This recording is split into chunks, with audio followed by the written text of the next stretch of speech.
The communication internet has matured. It's been 25 years since the World Wide Web. Everyone in this room has a smartphone on them right now. This communication internet is now converging with a digitalized renewable energy internet.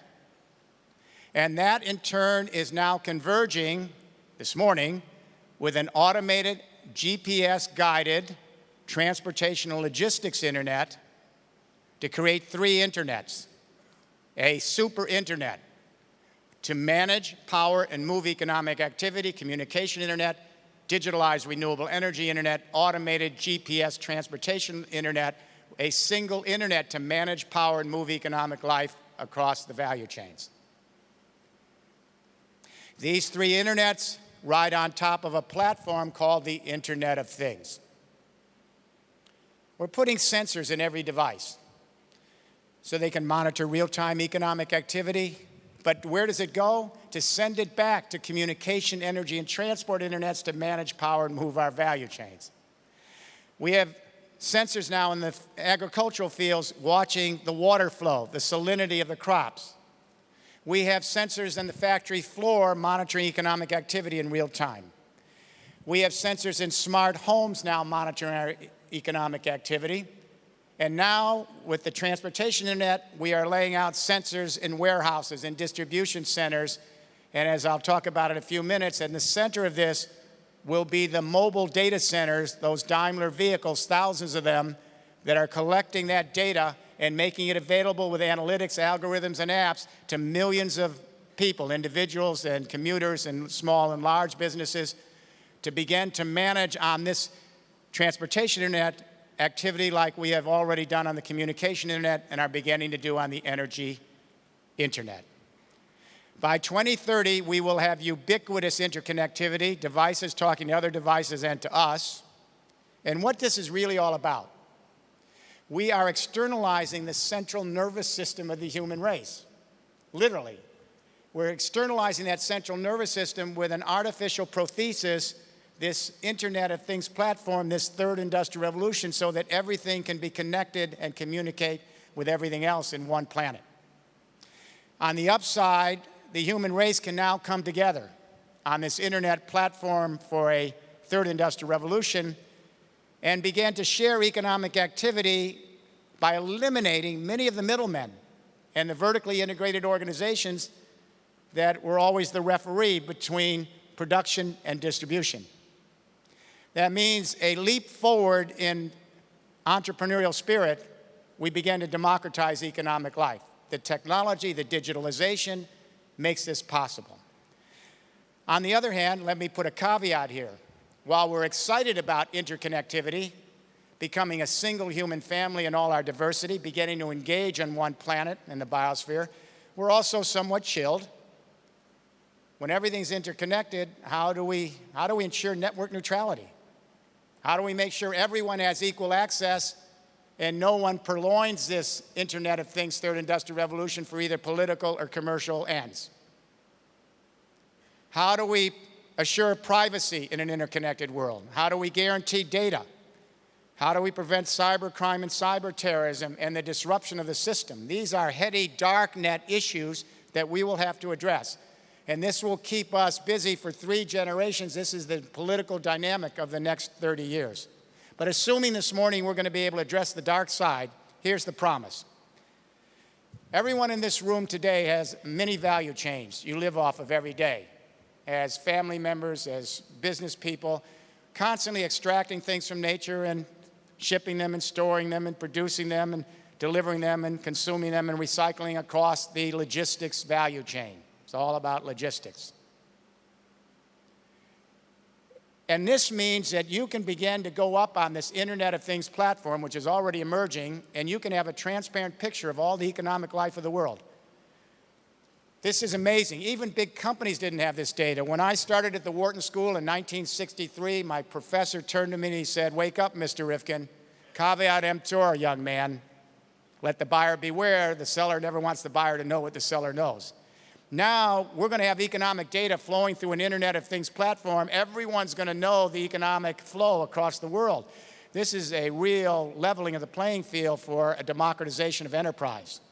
So let's say you have a small or medium-sized business, or a large company, or a nonprofit cooperative. You can go up on this emerging Internet of Things platform that's just happening, and you can cut your value chain of data out from all the other data flowing through the sensors. You can just cut your value chain of your big data out from the rest of the noise for free, near zero marginal cost. Just need a smartphone and a service provider. And then you can take the big data on your value chain, and you can mine that big data with your own analytics, create your own algorithms, establish your own apps, so that you can dramatically increase your aggregate efficiency at every step of conversion on your value chain, and by doing so, dramatically increase your productivity, dramatically reduce your marginal cost, and dramatically reduce your ecological footprint in a very, very streamlined, smart planet, third industrial revolution society. Some of those marginal costs are already approaching zero marginal cost, which is the title of my new book, The Zero Marginal Cost Society.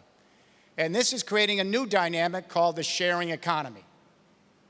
What is this sharing economy we're hearing about?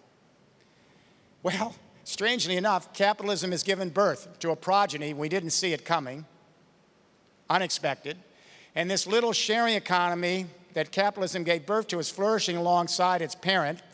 And like any parent-child relationship, they're trying to figure out how to relate to each other. The parent capitalism needs to nurture this sharing economy, let it grow, let it create an identity and a presence in the world. But if you're a parent, you know that it's not that easy. Sometimes the parent wants to absorb the child into a reflection of the parent. And sometimes the child wants that, and sometimes the child wants their own independent gait. This is a very, very difficult relationship emerging. But let me be clear. This sharing economy, the result of digitalization, which increases our productivity and aggregate efficiency, reduces our marginal cost, it's not going away.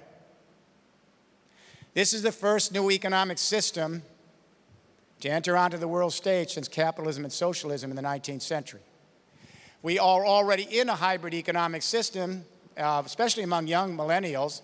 Part of the day, they're in the market, exchanging goods and services for margins and profit as owners and workers and sellers and buyers. But part of the day, our young people are sharing virtual goods and now sharing vehicles and beginning to share energy and other things at low to zero marginal cost outside the market in abundance in the sharing economy. We've already seen the impact of digitalization on reducing cost to zero marginal cost because the first of the three internets is in. So if we take a look at what's happened with the communication internet in 25 years, we'll get a good picture of what's starting to happen with energy and transport and logistics. We have 3 billion people on the internet right now.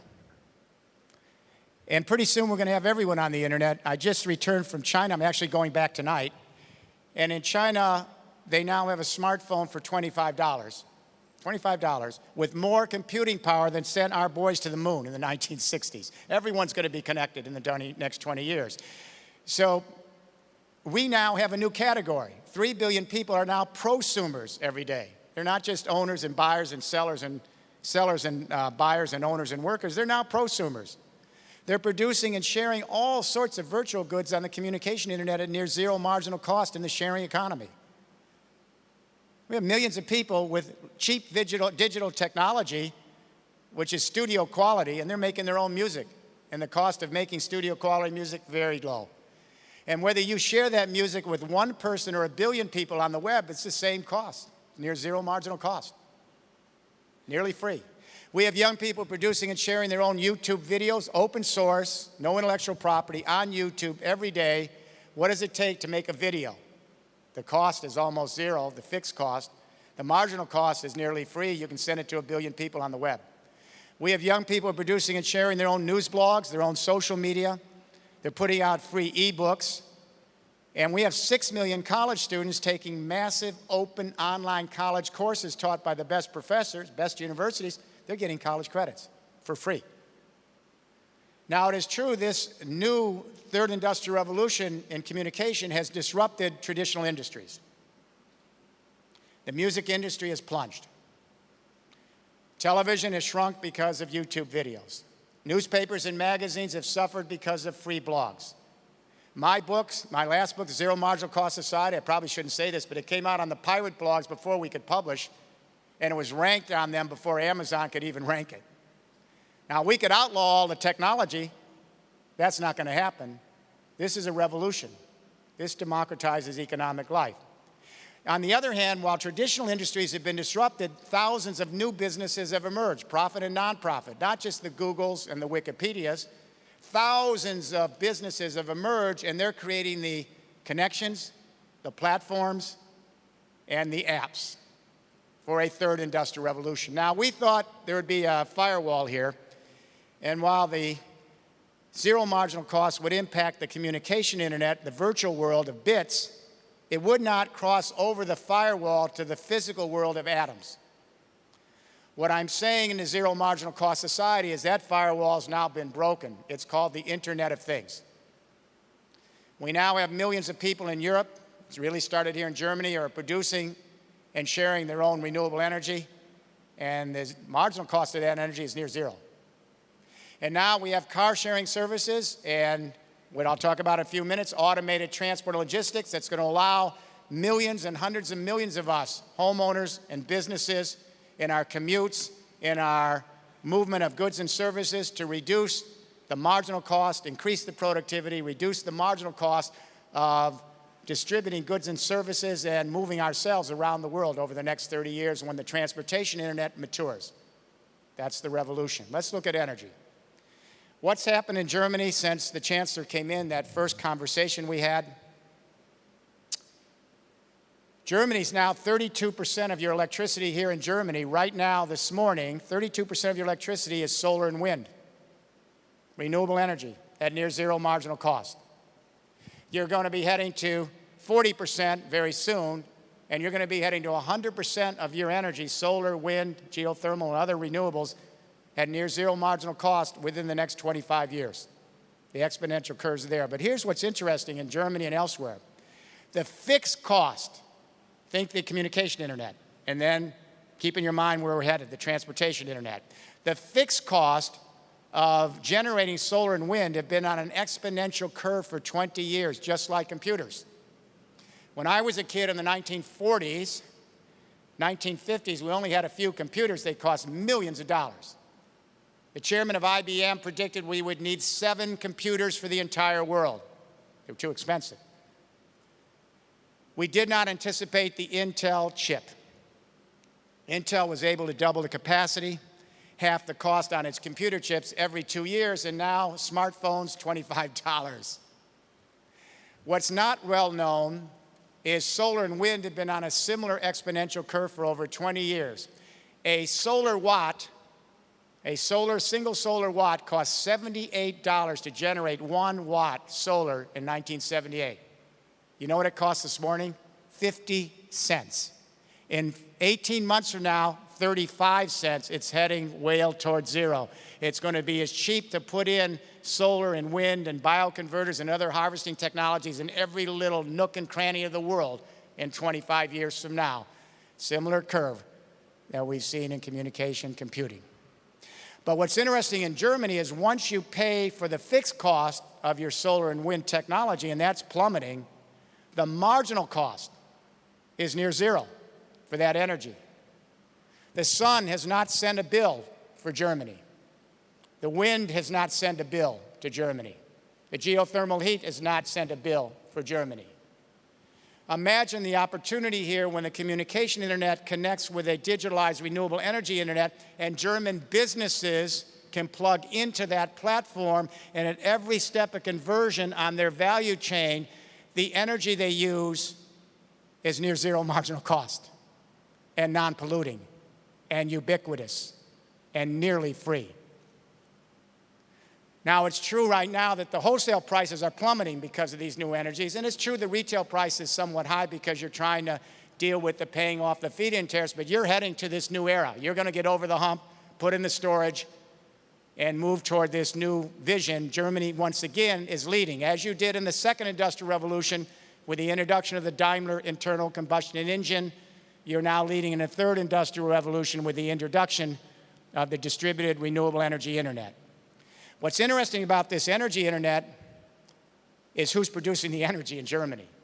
There are 4 major power companies here: EnBW, RWE, Vattenfall, and who am I missing? E.ON. We thought they were invincible 10 years ago, but here's what happened. What happened to them is what happened to the music industry and television and newspapers and magazines and book publishing. Millions of small players have come together in Germany and created electricity cooperatives. Farmers and small businesses and homeowners, all of them got low-interest loans from the banks because the banks knew they could pay back from the premium energy they were generating and selling back to the grid.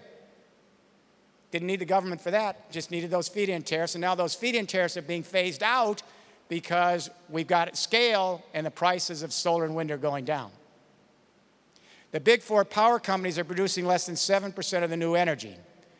They can't scale it. Let me say that the big power companies of the second industrial revolution were the most efficient means of scaling vertically integrated centralized power. We needed them, every country in the world. Capitalist countries and socialist countries, they all needed them. They were really good. But the new energies are ubiquitous. You have to collect them everywhere. They're not centralized. You have to collect the sun, the wind, the heat in small amounts. This favors lateral economies of scale. Small players coming together in new networks. Does this mean the end of the energy companies? Absolutely not, but they have to change their business model. I want you to think about this for a moment. About 6 years ago, Mr. Tyson, E.ON, asked if I would debate their chairman in a neutral country in the Netherlands. And I laid out this new model, and I said, look, you're going to be in centralized energy for quite a while. Make it more efficient, reduce its carbon footprint. This isn't tomorrow morning, but you're also going to have to be in a third industrial revolution at the same time. So you can make a shift because we're moving out of carbon-based fuels into renewables. And I said in the third industrial revolution, the business model is totally different.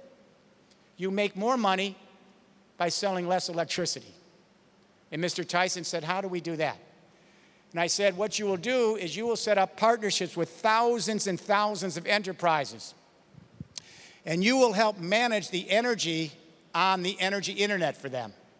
And you will help them with their analytics, their algorithms, and their apps so they can dramatically increase their aggregate efficiency and productivity and reduce their marginal costs at every step of conversion on their value chain. In return for you providing this service, they will share their productivity gains back with the power company's performance contracts. 6, 7 years later, E.ON just did this last year. They took on the model. They sold off their fossil fuel and nuclear division. They're moving to renewables and energy management services. They want to be part of the new architecture that helps manage the digitalized renewable energy internet. And it's not just Europe. China, watch China. This is what I'm about to tell you is serendipitous. I don't work in China. I didn't up until recently, and was quite surprised when Premier Li became Premier of China. He put out his official biography, and he said that he was a fan and had read my book, The Third Industrial Revolution, and instructed the Chinese government this is where they want to move on the new economic trajectory. Since then, I've been making formal visits to China. And to show you how fast they move, they're right there with Germany.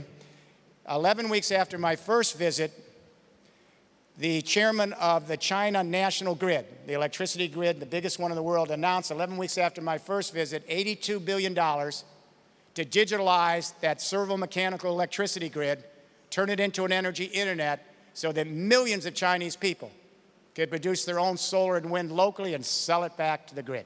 That's already begun. So the coming together of the communication internet with the digitalized renewable energy internet makes possible the automated GPS transportation logistics internet. There's a sea change going on.